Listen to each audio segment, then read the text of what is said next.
तो दोस्तों मेरे दोस्तों का स्वागत है आपके यूट्यूब चैनल में। तो जैसा कि आप देख सकते हैं, बात करने वाले हैं कि सीयूटी पीजी में कि मेरे 229 नंबर कैसे आए 300 में से 2024 में, जबकि मैं जैम में फेल हो चुका था उस साल 2024 में। मेरे 9 ही नंबर थे जो जैम के रिजल्ट में, क्वालिफाई भी नहीं होता, कट ऑफ भी क्लियर नहीं हुई थी, उसके बावजूद सही मार्क्स आए हैं। उसके पीछे मेरी क्या रणनीति थी, कैसे क्या मैंने पढ़ाई करी कि या कुछ बहुत कुछ पढ़ा क्या है, वो सब मैं बात करेंगे अपन इस वीडियो में। तो ये वीडियो थोड़ा सा लेंथी भी हो सकता है क्योंकि इसमें मैं थोड़ा सा बैकग्राउंड की बातें और कुछ बातें बताऊंगा, तो कृपया करके इसको देख लीजिए। आप लोगों को अच्छा लगे तो कमेंट कर देना और दोस्तों को शेयर कर देना। ठीक है, तो हम बात करते हैं। पहले तो सीयूटी पीजी के सिलेबस में आप लोगों ने देख लिया होगा, कोई चेंजेस है नहीं है, जैसा है वैसा ही है। बट एक ये चेंज था कि पिछले साल भी जनरल एप्टीट्यूड वाला पोर्शन नहीं था, इस बार भी वो नहीं है। ये जो है, मैं सिलेबस क्यों लाया हूँ क्योंकि वैसा आपको पता है, लेकिन मैं दिखाना चाहता हूँ कि जिन्होंने जेम की तैयारी करी उनको क्या करना है, जिन्होंने नहीं करी उनको क्या करना है ना। स्ट्रेटेजी वीडियो नहीं है ये है कि आप लोग पढ़ रहे हो तो उसमें क्या ऐसा करना चाहिए कि आपके अच्छे नंबर आ जाए। ऐसा कुछ इसमें बहुत कुछ नहीं होने वाला कि भाई आपको कोई जादू मंत्र मिल जाएगा, लेकिन ये है कि मैं जो मेरा मेरा अनुभव है वो आप लोगों के साथ बता सकता हूँ। ठीक है, तो इसके सिलेबस की बात कर लेते हैं हम। तो इसमें 75 क्वेश्चन आएंगे जैसा कि आप लोगों को पता ही है। ठीक है, इस बार टाइमिंग का मेरे को पता नहीं, शायद टाइमिंग कम कर दिया ऐसा सुनने में आ रहा है, वो आप लोग एक बार देख लेना कितना टाइमिंग है। हमारे इस टाइम तो शायद 1.25 घंटे कुछ था ना, ऐसा मुझे अब ध्यान नहीं है क्योंकि मार्च में हुआ था, 1 साल हो गया उसको, ध्यान नहीं है। ठीक है, तो पहला है एलजेब्रा। इसमें ग्रुप थ्योरी रिंग थ्योरी है, तो ग्रुप थ्योरी तो अपने पास जीटी और आरटी है, ग्रुप थ्योरी अपने पास जैम में है, ये नहीं है। ठीक है, तो ये भी ध्यान रखना जैम में क्या क्या नहीं है। तो एलजेब्रा में ग्रुप थ्योरी है, रियल एनालिसिस में वही है पूरा sequence and series, function one variable, function of two value है, रीमन इंटीग्रेशन। कॉम्प्लेक्स एनालिसिस एकदम नया है, ये जैम में नहीं होता है ना। ठीक है, जबकि ये जैम में है, ये पूरा का पूरा जैम में है। ठीक है, और ये भी पूरा इतना पोर्शन जिम है ना, ये लीनियर अलजेब्रा भी इसमें, लीनियर अलजेब्रा ये भी जैम है, लेकिन ये नहीं, ये वाला पोर्शन नहीं है बस। ठीक है, अब इसके अब मैं बात करूँगा वो बताऊंगा आगे कि किसमें है, उनका क्या करना है जो जैम में नहीं है उनका। ये भी जैम में नहीं है, कॉम्प्लेक्स भी अपने जैम में नहीं है। ठीक है, और हाँ, वेक्टर कैलकुलस और एलपीपी जैम में नहीं है। तो अपने पास जो जैम में जो नहीं है वो मैं यहाँ लिख रहा हूँ, बाकी तो सबको आपको पता है। ठीक है, कॉम्प्लेक्स एनालिसिस, रिंग थ्योरी और वेक्टर कैलकुलस और एलपीपी, ये 4 टॉपिक नहीं है। बाकी अपने पास R A, L A, D C, G T, O D, ये सब अपने पास, और आईसी इंटीग्रल कैलकुलस, ये सब अपने पास जैम में है। ठीक है, अब जिन लोगों ने जैम की तैयारी करी उनका कैसा भी गया हो, है ना, वैसे ये वाला पेपर इजी था तो जैसा भी गया हो वो मेरे को, आप लोगों को पता है कि आपका पेपर कैसा गया है, आपको आईआईटी मिलने वाली है नहीं मिलने वाली वो भी आप पे डिपेंड करता है ना, फिर भी कट ऑफ आने के बाद ही पता चलेगा, लेकिन सबने फॉर्म तो जरूर फिल करा होगा सिक्योरिटी के लिए। तो अब जिन्होंने जैम की तैयारी करी है उनको ज़्यादा कुछ करना ही नहीं है, सिर्फ ये टॉपिक पढ़ना है। ठीक है, तो अब इसकी बात करेंगे अपन को कहाँ से क्या पढ़ना है। अगर आप लोगों ने पढ़ भी लिया है, नहीं भी पढ़ा है, तो भी अब भी कुछ है क्या अपने पास बचाव करने के लिए, है क्या कुछ जहाँ से अपन पढ़ सकते हैं। ठीक है, तो ये टॉपिक है अपने पास एक्स्ट्रा। तो इन एक्स्ट्रा टॉपिक के लिए मैंने क्या करा था वो मैं बता दूँ, फिर भी पहले ना इसको बताने से पहले आप लोगों को मैं प्रूफ दे देता हूँ ना। ठीक है, कि और पहले ये शिवरात्रि है तो ये महाशिवरात्रि के पावन अवसर पर हर हर महादेव करके अपन, ठीक है, कल मैं ये गया था तो मैंने उसकी इमेज लगा दी ताकि आप लोगों को थोड़ा सा भगवान का बना रहे। और ये आप लोगों को प्रूफ मैं दे देता हूँ कि मेरे 229 नंबर थे। ठीक है, ये जेएनयू का है जहाँ पर मैंने अप्लाई करा था, मेरा सिलेक्शन हो चुका था। मेरी कैटेगरी रैंक बनी थी शायद 3, और जनरल रैंक बनी थी 6, और मेरे देखो 229 मार्क्स है मेरे। ठीक है, ये 2024 में ये, ठीक है, ये दिख रहा होगा, तो ये प्रूफ आप लोगों को मिल गया। उसके बाद मैंने हैदराबाद सेंट्रल यूनिवर्सिटी में भी अप्लाई करा था एसयू में, वहाँ भी मेरा सिलेक्शन हुआ था और ये मेरा फर्स्ट रैंक थी वहाँ पर। ठीक है, और मैंने बीएचयू में भी अप्लाई करा था, वहाँ भी मेरा सिलेक्शन हुआ था डिपार्टमेंट ऑफ मैथमेटिक्स में, ये बीएचयू का है। ठीक है, ये बीएचयू का है, इसमें दिख रहा होगा अनरिजर्व, ये बीएचयू का है ना, ये देखो बीएचयू दिख रहा है BHU। ठीक है, तो ये है बीएचयू का। ठीक है, और बस मैंने 3 में अप्लाई करा था, डी और सी राज वगैरह में मैंने कहीं अप्लाई नहीं करा था। ठीक है, तो ये आपको कैंपस के बारे में थोड़ा सा बता देता हूँ, ये है जेएनयू का campus, school of physical sciences. ठीक है, ये कुछ फोटोज मेरे फ़ोन में है कि मैंने खुद ने ली हुई है या फिर किसी दोस्तों के द्वारा है, ये वही इमेज है, मैं गूगल से कुछ कनेक्ट नहीं करी, एक दो। ठीक है, ये वहाँ पे ग्रीनरी बहुत है, तो ये जेएनयू का है पूरा, ग्रीनरी बहुत है। ये बात करते हैं अपन, ये जेएनयू की सेंट्रल लाइब्रेरी जो आप सब लोगों को पता होगी। जेएनयू की सेंट्रल लाइब्रेरी बहुत बहुत फेमस है, हालांकि इस पे पेंट वगैरह नहीं हो रखा, ये कुछ इसी तरीके से बनी होगी ईंट वगैरह की, ये दिखती है लेकिन अच्छी अंदर से। ठीक है, बाकी ये जेएनयू की ग्रीनरी है। और ये क्या है, ये हैदराबाद सेंट्रल यूनिवर्सिटी के अंदर है, इसको मशरूम रॉक बोलते हैं ना। ये मैथमेटिक्स का जो न्यू न्यू डिपार्टमेंट है उसके जस्ट पीछे है, तो न्यू डिपार्टमेंट कैसा दिखता है ये देख लीजिए, एकदम लग्जरियस है, किसी कॉलेज से कम नहीं है डिपार्टमेंट ही, अच्छा खासा डिपार्टमेंट है ना। तो ये न्यू डिपार्टमेंट है, मतलब न्यू बिल्डिंग है, डिपार्टमेंट नया नहीं है, डिपार्टमेंट तो बहुत पुराना है। यहाँ तक कि हैदराबाद सेंट्रल यूनिवर्सिटी के पढ़े हुए लोग आपको अच्छे से आईआईटी मिलेंगे। शायद अभी इस समय आईआईटी बॉम्बे के जो एचओडी है वो हैदराबाद सेंट्रल में से ही एमएससी पीएचडी कुछ करके है, उनका मुझे नाम याद नहीं है, आप उनको देख लेना है। आईआईटी बॉम्बे के जो इस समय मैथमेटिक्स डिपार्टमेंट के एचओडी है वो हैदराबाद सेंट्रल यूनिवर्सिटी के ही एलुमनाई है ना। ठीक है, ये अपने पास डीयू का हो गया मैथमेटिक्स डिपार्टमेंट, इनसे पूरा है, कंप्यूटर साइंस मैथमेटिक्स वगैरह सारा है इसमें। ठीक है, और ये अपने बीएचयू का हो गया, ये बीएचयू का शायद हॉस्टल है, ये बाबा हॉस्टल जो एमएससी वालों को मिलता है, ये वहाँ पे शायद ये मालवीय भवन करके जहाँ पे कुछ प्रोग्राम वगैरह होता है, तो ऐसा कुछ करके है। तो आप लोगों ने देख लिया होगा कि कैंपस में काफ़ी अच्छी चीज़ है।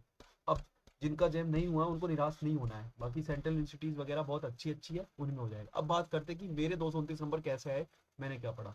ठीक है, तो मैं मेरी जर्नी बताना चालू करता हूँ आप लोगों को कि मैंने 229 नंबर कैसे आए। ठीक है, अब मैं बताता हूँ अपने बारे में थोड़ा सा। ठीक है, अब ये लोग आप लोगों को प्रूफ तो हो गया ना मेरे 229 नंबर है। ठीक है, और इस फोटो को देखकर आप लोगों को बड़ा खुश होना है।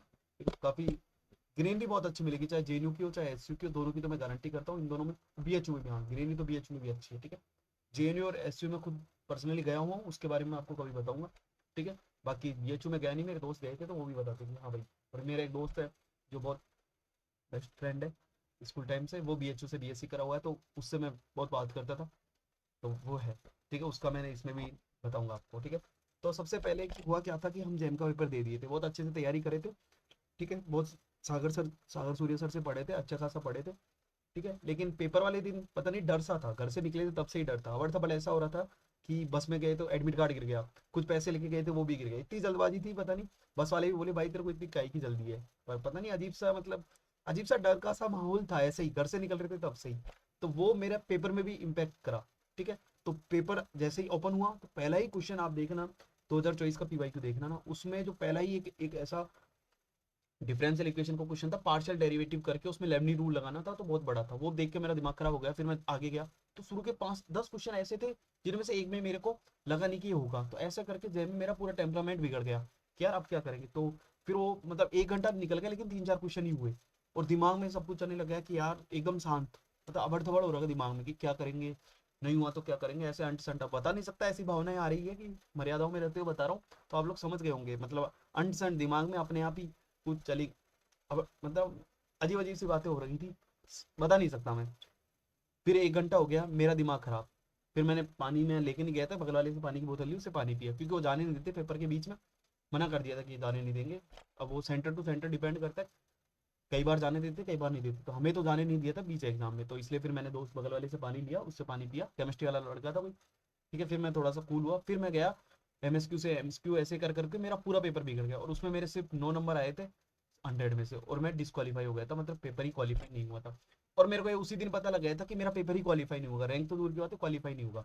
फिर उसी समय मैंने अपने दोस्त को फोन करा, जिसका नाम है, हम उसको प्यार से पुष्पू बोलते हैं, उसका नाम पुष्पेंद्र सिंह, वो बीएचयू से था, उसने केमिस्ट्री में एग्जाम दिया था। तो मैं उससे बात करी, भाई तेरा कैसा हुआ, बोला बहुत अच्छा हुआ, पेपर ईजी आया है, मतलब हाँ अच्छी आईआईटी मिल जाएगी। वो मुझे मेरे से पूछा कैसा हुआ, मैंने बोला भाई अपने तो लग गए, अपना कुछ नहीं होगा, अपने तो लग गए साहब। ठीक है, तो फिर मैं घर आ गया, ऐसे ही घर आके ऐसे ऐसे करके, फिर वो बोला ठीक है मैं कॉलेज आके बात करता हूँ। ठीक है, फिर घर आया, घर पे भैया और को बताया मैंने कि अपना कुछ नहीं होगा। ठीक है, फिर अब देखेंगे क्या करना है। फिर मैं लाइब्रेरी जाता तो लाइब्रेरी गया नहीं उस दिन, फिर मैं शाम को पुष्पेंद्र से बात करा, मैंने कि भाई क्या करना है ऐसे करके, वो बोला यार, वो उसको भी बुरा लगा कि यार तेरा नहीं हुआ ऐसे वैसे करके, फिर वो बोला कोई बात नहीं यार, अब सीयूटी पीजी का भर रखा है तो उसी के लग जा, होगा जो देखा जाएगा। फिर अपन, मैं भी सोचा कि यार अब कोई ऑप्शन भी नहीं है तो सीयूटी पीजी का ही कर लेते, होगा जो देखा जाएगा। फिर सागर सर ने उसी दिन एक क्लास ली थी। ठीक है, सागर सर बहुत मेहनती टीचर है, मैं उनका हमेशा से ही, जब से मैंने उनकी जेम तैयारी स्टार्ट करी थी, मैं उनको बहुत मानता हूँ, आज भी मेरे को बहुत सबसे बढ़िया टीचर सागर से, मतलब स्टूडेंट्स के लिए बहुत कुछ करते हैं, बहुत मस्त टीचर है हायर स्टडीज़ के लिए। तो मतलब उनके लिए सब सब उनसे बच्चा कोई भी पढ़ा होगा ना, सबके लिए, सबके उनके मन में दिल से रेस्पेक्ट है सब स्टूडेंट्स को ना। सागर सर वास्तव में बहुत अच्छे टीचर हैं। तो उन्होंने क्लास ली कि भाई अब क्या होगा, तो उसमें उस दिन सर को भी बहुत बुरा लगा कि कुछ स्टूडेंट सर को बोल दिए थे कि सर आपने पढ़ाया नहीं, ऐसे वैसे, मतलब स्टेटस लगाने लग गए कि वो होती है ना स्टेटस, तुमने जो पढ़ाया कुछ नहीं आया पेपर में, ऐसे वैसे करके। अब भाई पेपर बिगड़ा तो सबका ही बिगड़ा था उस समय, पेपर डिफिकल्ट था, जिसका मतलब जो कूल माइंड रहकर पेपर कर लिया था ना उसका सिलेक्शन हो गया था, ऐसी बात नहीं कि नहीं हुआ, काफी लोगों का हुआ था, बस उस समय सबको ये नहीं लग रहा था ना कि भाई 15 नंबर आ रहे, 16 नंबर क्या आ रहे, जब कट ऑफ गई तब पता चला कि 29 नंबर पे आईआईटी बॉम्बे में बैठे, कभी आईआईटीज में बैठे, तब जाके पता चला कि ये हालत है।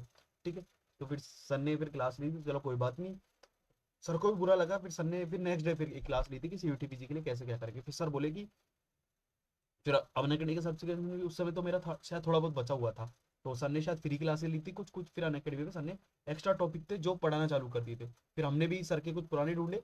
तो एक्स्ट्रा टॉपिक क्या थे, कॉम्प्लेक्स थे, वेक्टर कैलकुलस थे, एलपीपी। तो कॉम्प्लेक्स सागर सर ने पूरा करवा दिया था हमें, और वेक्टर कैलकुलस चल रहा था। तो कॉम्प्लेक्स मैंने पिछले साल वाला पढ़ा, क्योंकि एक ही मंथ बचा था। जैम जैम हमारा 11 फरवरी को हुआ था।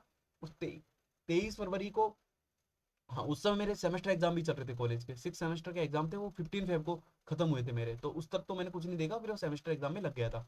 जैसे ही सेमेस्टर एग्जाम मेरा लास्ट में स्टेटिक्स का पेपर था, वो दे दा के मैं फ्री हुआ। मैंने कहा अब क्या करना है। फिर सागर सर ने जो वेक्टर कैलकुलस पढ़ा रहे थे वो मैं देखा। कॉम्प्लेक्स के सर के पिछले साल के लेक्चर देखना चालू कर दिया।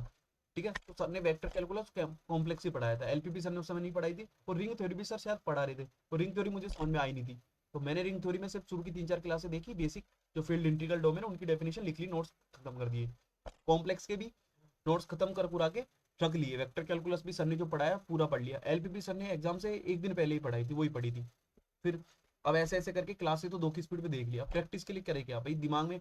फिर जैम के जो टॉपिक थे उनको तो खोल के नहीं देखा, सीयूटी पीजी से पहले उसको खोल के नहीं देखा, क्योंकि वो इतना पढ़ चुके थे, फ्रस्ट्रेट हो चुके थे कि यार इनका क्या ही करेंगे। अगर उतना पढ़ने के बाद ये भी नहीं निकला तो फिर बेइज्जती हो जाएगी। फिर सब बोलेंगे कि यार तूने तैयारी नहीं करी। तो वो दिमाग में घुस गया था कि यार इस बार इसको तो कम से कम निकालना है, तो बहुत ईजी पेपर है। फिर मैं सबको बोल रहा था कि पेपर बहुत डिफिकल्ट है, पेपर बहुत डिफिकल्ट है। तो सबको ये लगा कि यार इसने तो पढ़ा लेकिन पेपर ही बिगड़ गया। तो अगर अब मैं ये बोल देता कि पेपर आसान है ना, और मेरा नहीं हुआ, तो इसका मतलब है मैंने तैयारी नहीं करी। तो ये मेरे दिमाग में चल रहा था कि यार पेपर हार्ड आया तो अपन ने पढ़ा है नहीं पढ़ा, वो वाली स्थिति हो रही थी। तो फिर मैंने सोचा कि 1 महीने हो गया जो देखा जाएगा इसमें लग जाते हैं।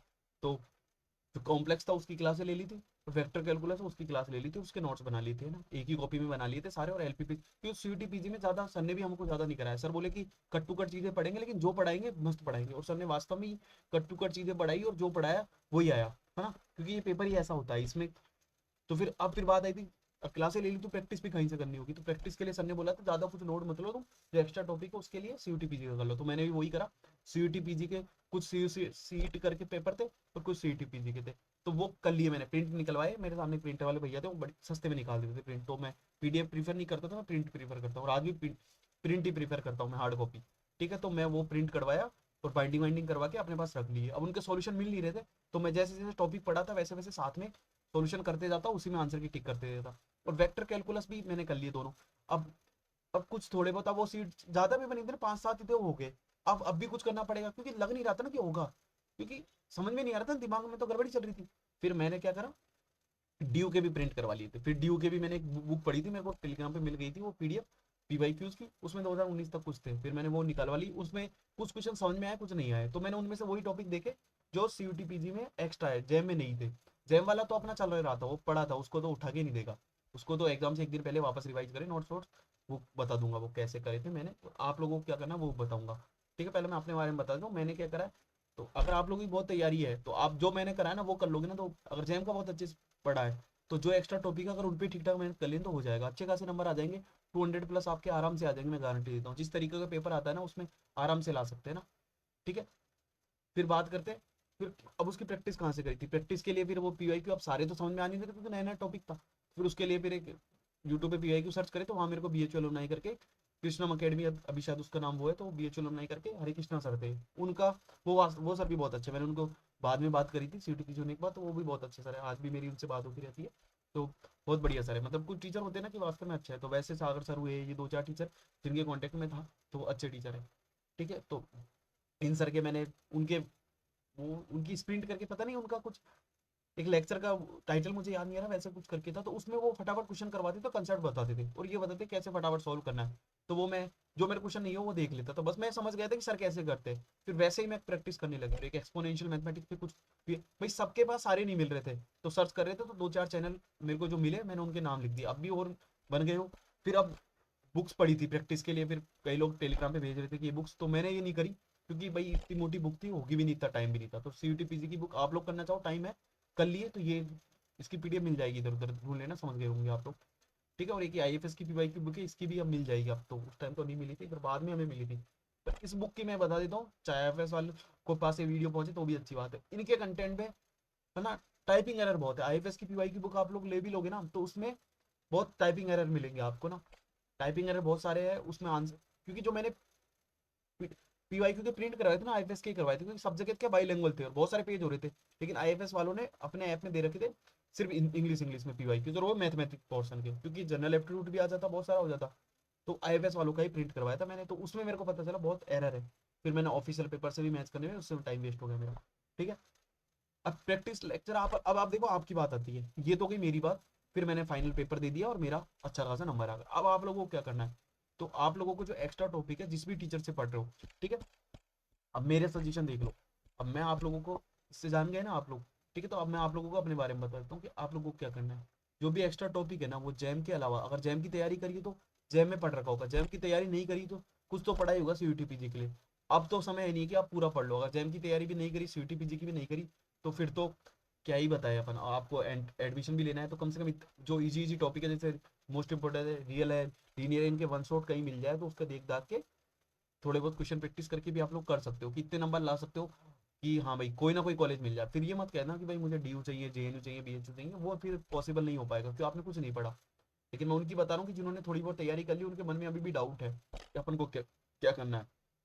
तो मैं तो ये कहूंगा कि सागर सर शायद अभी भी करवा रहे कुछ लेक्चर, वो आप लोग देख सकते हो, या फिर जिस भी टीचर को आप फॉलो कर रहे हो उनका लेक्चर देख लीजिए। जैम वाले टॉपिक अगर आप लोगों ने पढ़ रखे तो उसको रिवाइज करो, उसके लिए ज्यादा एफर्ट मत लगाओ, क्योंकि वो जो आप पढ़ चुके हो ना, बहुत ज्यादा लेवल पढ़ चुके हो। सीयूटी पीजी का पेपर आता है बहुत ईजी, क्योंकि सागर सर ने ये बात बताई थी हमें कि जैम जो पेपर है वो है कि बच्चों को कम से कम, मतलब बहुत सारे लोगों को फिल्टर करने का, लेकिन सीयूटी पीजी ऐसा है कि सब आ रहे हैं ना, तो सबको निकाल के चलो, फिर बाद में देख लेगी कॉलेज वाले। अपना पेपर आसान होता है, इसमें ज्यादातर, मतलब सर ऐसे बोलते थे कि जेएम इज अ रिजेक्शन और सीयूटीपीजी सिलेक्शन, तो सीयूटीपीजी में सिलेक्शन ज्यादा होता है, जेएम में रिजेक्शन ज्यादा होता है, तो ऐसा सर ने कहा था हमें। तो वही बात, और वो बात मेरे को सही लगी, क्योंकि सीयूटीपीजी का पेपर इजी आता है, कोई हार्ड वाला आता नहीं है। ठीक है, तो आप लोगों को वहीं से ही प्रैक्टिस करना है। क्या, जो भी आप लोगों को लेक्चर मिल रहे हैं वहां से आप उसकी थ्योरी देखो और फटाफट पीवाई क्यों लगाओ, ज्यादा कोई लोड लेने की जरूरत नहीं है। ठीक है, फटाफट, है ना। आप लोग देख सकते हो जो भी एक्स्ट्रा टॉपिक है उनकी आप कहाँ से प्रैक्टिस कर सकते हो, सीयूईटी के पीवाईक्यू, डीयू के आप ले सकते हो, जेएनयू के भी आप पीवाईक्यू मिल जाएंगे, एसयू के थोड़े टफ होते हैं, वो आप लगाओ तो अच्छी बात है, नहीं लगाओ तो, लेकिन सीयू सीईटी के तो लगा ही लेना, ये बहुत है। और फिर इसमें से कुछ चैप्टर जैसे वेक्टर कैलकुलस है, वो पहले जेम में आता था, तो उसकी है ना, डिप्स वालों की पीवाईक्यू बुक मिल जाए कहीं, उसमें है थोड़े बहुत, लेकिन कुछ समझ में आया तो अच्छा है, नहीं आया तो कोई बात नहीं। लेकिन मैं ये कहना चाहता हूँ कि आप लोग आईपीएस हुआ, पीडब्ल्यू वाले बहुत सारे यूट्यूब चैनल है ना, उनके प्रैक्टिस सेशन है वो देख लो, वहां से आपको क्या कंसेप्ट भी पता चल जाएंगे, सॉल्यूशन पता चल जाएंगे, क्वेश्चन भी हो जाएंगे, तो उनके प्रैक्टिस सेशन देख लो कि ज्यादा हेल्पफुल रहेंगे। मैंने भी यही करा था, क्योंकि वेक्टर कैलकुलस मुझे थोड़ा डिफिकल्ट लग रहा था, तो आईएफएस पे उन सर का मुझे नाम याद नहीं है ना, वो आईआईटी हैदराबाद से शायद एमएससी कर रखे हैं, तो वो सर ने वेक्टर कैलकुलस की प्रैक्टिस सेशन ले रखे थे बहुत सारे, तो मैंने उनके प्रैक्टिस सेशन देखे थे। और आपको यकीन कहता हूँ कि सागर सर ने जो हमें कराया था ना, उनमें से, और वो सर की जो प्रैक्टिस क्लास देखी, दोनों को मिला के 4 क्वेश्चन मेरे को वेक्टर कैलकुलस के सेम टू सेम दिखे, मतलब 2 क्वेश्चन तो मैंने ऐसे जिनको सॉल्व ही नहीं करा, सीधा आंसर टिक करा था सीयूटी पीजी के एग्जाम में। क्यों? क्योंकि नोट से थे, मैंने करे हुए थे, सीधा आंसर याद था, मैंने टिक कर दिया। तो इस तरीके का भी हो जाता है। और कुछ पीवाईक्यू तो डायरेक्ट जेएम के थे, 6-7 क्वेश्चन तो जेएम के थे सीधे, जिसमें से 2 क्वेश्चन मैंने सॉल्व भी नहीं करे, उनमें भी 2 क्वेश्चन मैंने सॉल्व नहीं करे, एक इंटीग्रल कैलकुलस का था और एक शायद लीनियर अलजेब्रा का था ना, वो मैंने सीधे आंसर टिक करे, क्योंकि इतने पीवाईक्यू कर चुके थे, आंसर याद हो गए थे। ठीक है, तो वाली बात हो गई थी। अब ये क्वेश्चन प्रैक्टिस की बात समझ में आ गई, वन शॉट सीरीज देख लो, प्रैक्टिस सेशन देख लो, पीवाईक्यू कर लो। ठीक है, इनमें से कहीं से भी आप लोग कर सकते हो, ये मैंने आपको सजेशन दे दिया, आप लोगों की इच्छा है। अब बात करते हैं क्या मॉक टेस्ट की जरूरत है। देखो भाई साहब, रियलिटी बताता हूँ, मैं बड़ा चढ़ा के नहीं बता रहा कि अच्छे नंबर आ गए थे तो इसका मतलब मैंने बहुत सारे टेस्ट दिए, नहीं, मैंने कोई टेस्ट नहीं दिया, क्योंकि टाइम नहीं था। सर भी ये बोल रहे थे कि हम सर को बोल रहे थे कि सर टेस्ट वगैरह करा दो, सब स्टूडेंट बोले, सर बोले कि इतना टाइम नहीं है कि मैं टेस्ट भी करा दूँ, सिलेबस भी करा दूँ, तो इसलिए सर ने केवल सिलेबस करवाया था, हमने वही करा। अब बाकी आप लोग क्या कर सकते हो, एक एम्स पटना इंस्टीट्यूट पटना करके है, उन सर ने शायद फ्री सीयूटी पीजी के लिए मॉक टेस्ट दिया है ना अभी 2-4, किसी ने बताया था मुझे, तो वहां से आप लोग देख सकते हो। या बीएचओ ने, हरे कृष्णा सर ये भी शायद अपने प्लेटफॉर्म पढ़ाते हैं, वहां का भी आप देख सकते हो। मैं तो कहता हूँ जहां से भी मिल जाए सस्ते से सस्ता, अगर आपको देना है कि भाई मैक टेस्ट देना है, दो।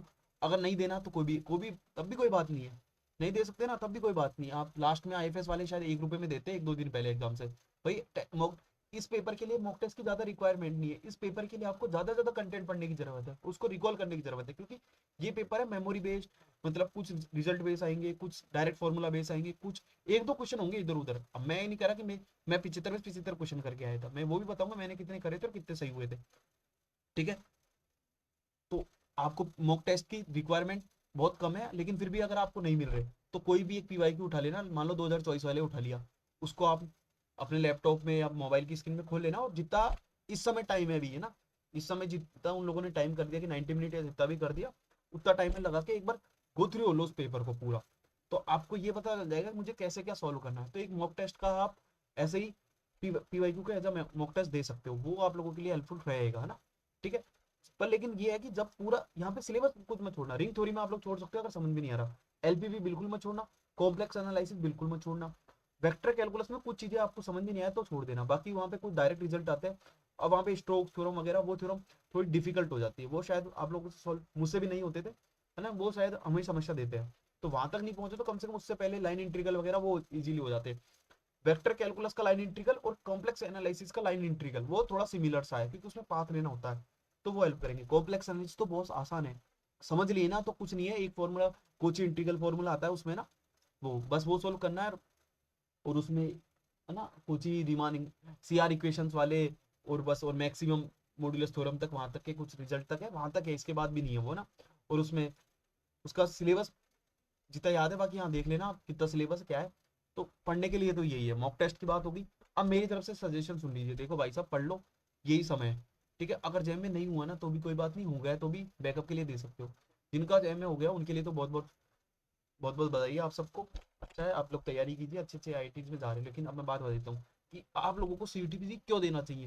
भाई किसी स्टेट लोकल यूनिवर्सिटी एडमिशन लेने से बेहतर है कि अच्छी सेंट्रल यूनिवर्सिटी में पढ़ो, अगर एमएससी करनी है तो अच्छी जगह से ही करो, फिर कोई मतलब नहीं रहता, आप लोकल जगह से एमएससी कर लेते हो। ठीक है, अच्छी जगह से पढ़ लो, ऐसा एडमिशन ले लेना कहीं भी। अब वो ड्रॉप ड्रॉप लेने की बात तो आप लोगों को सर वगैरह बता देंगे, बाकी मैं अपनी जो भुगत भोगी है, जो मैंने देखा है या मैंने जो महसूस किया, वो उसके एक्सपीरियंस में बता रहा हूँ कि यार ईयर लॉस मत करना ना, बहुत बुरा होता है जब ईयर लॉस होता है ना, बहुत बुरा होता है। ठीक है, तो ये सीयूटी पीजी से एग्जाम से दे लो, साउथ एशियन यूनिवर्सिटी को देख लेना कि सीयूटी पीजी में है या अलग से हो रहा है, बहुत अच्छी यूनिवर्सिटी है। साउथ एशियन का फुल फॉर्म होता है साउ का ना, south Asian university, international university है, हिंदुस्तान पाकिस्तान आसपास की जो एशियन कंट्री है उनके सबके स्टूडेंट पढ़ते हैं। और सबसे बड़ी बात है, इसका बाहर नहीं है, दिल्ली में सेंटर है इसका, और बहुत अच्छी कॉलेज है, कैंपस एक नंबर है।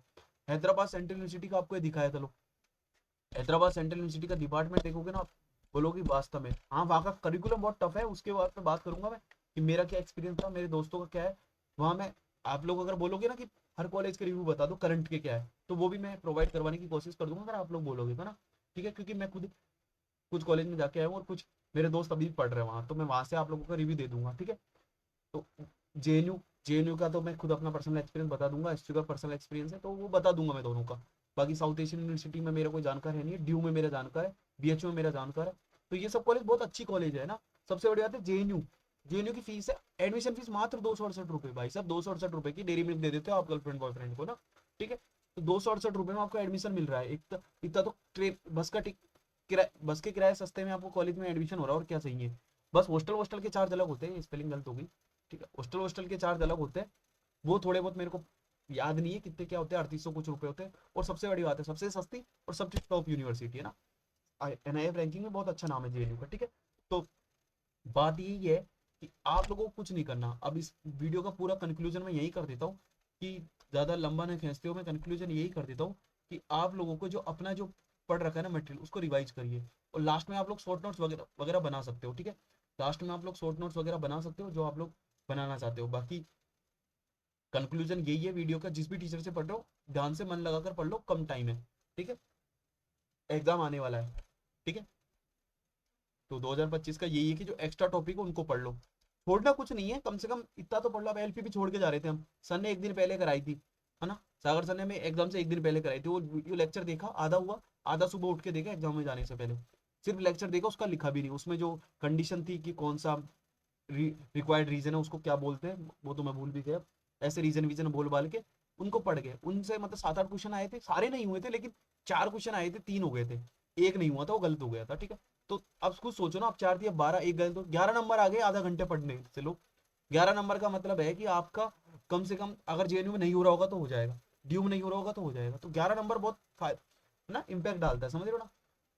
तो अब यहाँ पे क्या है कि पता नहीं ना किस चैप्टर से कितने क्वेश्चन आएंगे, इनका कोई फिक्स नहीं है। कई बार इस चैप्टर से ज्यादा देते हैं, कई बार कम दे देते हैं। इसलिए सभी टीचर ने आपको यही बोला होगा कि ज्यादा से ज्यादा सिलेबस पढ़ो इसमें ना, छोड़ के कुछ मत जाना। ये ऐसा नहीं है कि जेएम और सीएसआ नेट की तरह कि आप प्योर का पढ़ गए, केवल अप्लाइड में कुछ ही पढ़ लिया तो भी काम हो जाए, नहीं। यहाँ पे आपको कंप्लीट सिलेबस करना होगा, है ना।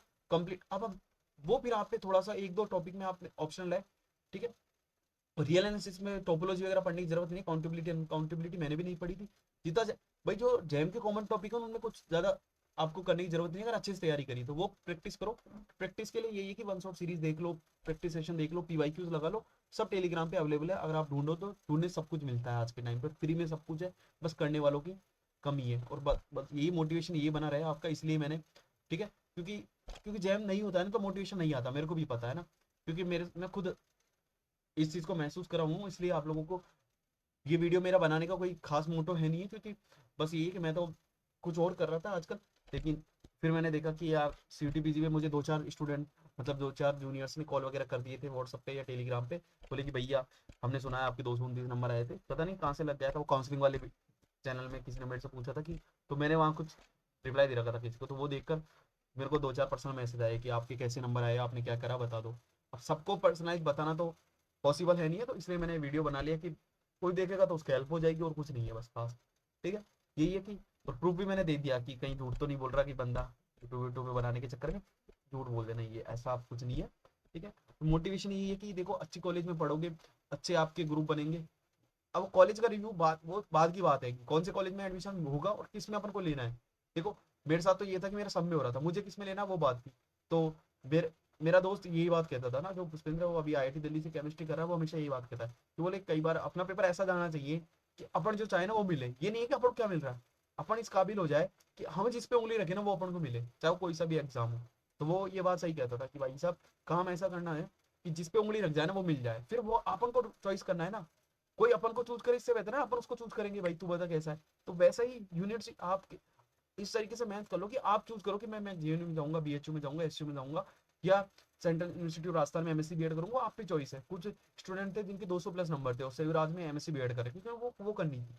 तो सबकी चॉइस है कि आपको क्या अच्छा है, वो बात की बात है। पहले एग्जाम निकले, उसके बाद मैं अगर हो सकेगा तो उस पर भी कॉलेज के रिव्यू करंट के क्या है वो मैं करवा दूंगा ना। क्योंकि मेरे अब तो मेरे खुद के बैचमेट है, दोस्त है, हर कॉलेज में है, हर सेंट्रल यूनिवर्सिटी में अभी है, हाल फिलहाल में शिवराज से लेकर सबको है।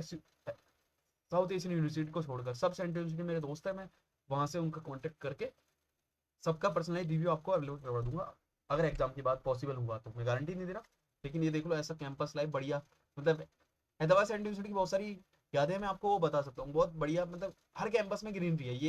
ये उसका है जेएनयू का सबसे, और जेएनयू खासियत बताता हूँ, जेएनयू का एक गेट आईआईटी दिल्ली के सामने खुलता है। अगर आपका किसी आईआईटी दिल्ली नहीं हो पाया ना, कोई दोस्त आईआईटी दिल्ली में, तो जेएनयू में आईआईटी दिल्ली में आवागमन करते रहो।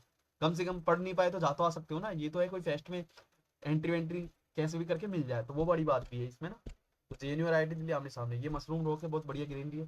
ठीक है, तो इसलिए मोटिवेशन की वजह से ही मैं ये बना रहा हूँ कि आप लोग डरो मत, ऐसा हार्ड पेपर आएगा नहीं।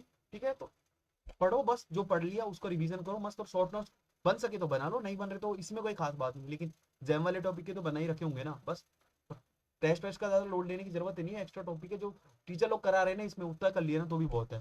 कि पेपर में पेपर कैसे अटेम्प्ट करना उसके ऊपर अलग से बताएंगे, उसके ऊपर कई टीचर ने बता रखा, उसके ऊपर अलग से बताऊंगा मैं ना। ठीक है, और रही बात मेरी कि मैंने कितने क्वेश्चन अटेम्प्ट करे थे, मैंने शायद 58 करे थे ना, 58 करे थे शायद। और एक क्वेश्चन 4 नंबर का था शायद, है ना। 58 करे थे, मे भी ध्यान नहीं है। हाँ शायद 58 करे होंगे, तो एक क्वेश्चन 4 नंबर का था, 232 थे। तीन मेरे गलत हुए थे, इस कारण मेरे 229 नंबर हुए थे ना। इस कारण मेरे से 229 मार्क्स आए थे आउट ऑफ 300। ठीक है, तो मैंने 58 क्वेश्चन करे थे। आगे बात नहीं, तो आप लोग से रिक्वेस्ट है कृपया करके जो जो पढ़ लिया वो पढ़ लो। ठीक है, और अच्छे से पढ़ो, जो भी टीचर से पढ़ रहे हो। तो मेरा सेक्शन तो यही सागर सर बेस्ट, तो वहाँ से आप पढ़ सको तो पढ़ लो। बीएचओ नहीं सर वो भी अच्छे, जो भी टीचर आपको अच्छे लगे वहीं से पढ़ लो, मैं किसी का नहीं कह रहा। बट मेरे को पर्सनली सागर सर बहुत अच्छे लगते हैं शुरू से, उनके फ्री लेक्चर भी खूब सारे पढ़े, वहाँ से पढ़ लो, कहीं से भी पढ़ लो। विवेक सर यूट्यूब पे वो है, वो पढ़ा रहे, कोई भी जहाँ से पढ़ने को मिल रहा पढ़ लो। ठीक है, अभी ऑनलाइन में जमाना है, जिसको पढ़ने को मिले जहाँ से अच्छा लगे पढ़ो, बस पढ़ के पेपर तो अच्छे से, यही है, इसका ज़्यादा लोड लेने की जरूरत नहीं है। और जैम का नहीं हुआ तो कोई बात नहीं, अच्छी अच्छी कॉलेज है, बस ये कि प्लेसमेंट नहीं होता वो एक बात अलग है। कि इनमें से किसी भी सेंट्रल इंस्टीट्यूट में प्लेसमेंट की सुविधा नहीं है। हैदराबाद सेंट्रल इंस्टीट्यूट को छोड़कर, वो भी टीचिंग में कभी कभी हो जाता है, गारंटी नहीं देता, लेकिन है ना, जितना मेरी इन्फॉर्मेशन है कि सेंट्रल इंस्टीट्यूट में ये नहीं है कि प्लेसमेंट किसी में नहीं होता, नहीं की गारंटी मैथमेटिक्स डिपार्टमेंट में तो नहीं होता, वो डीयू में शायद हो जाता थोड़ा बहुत, है ना, वो मैं बता दूंगा आप दोस्तों से पूछ के किसका क्या है बाकी।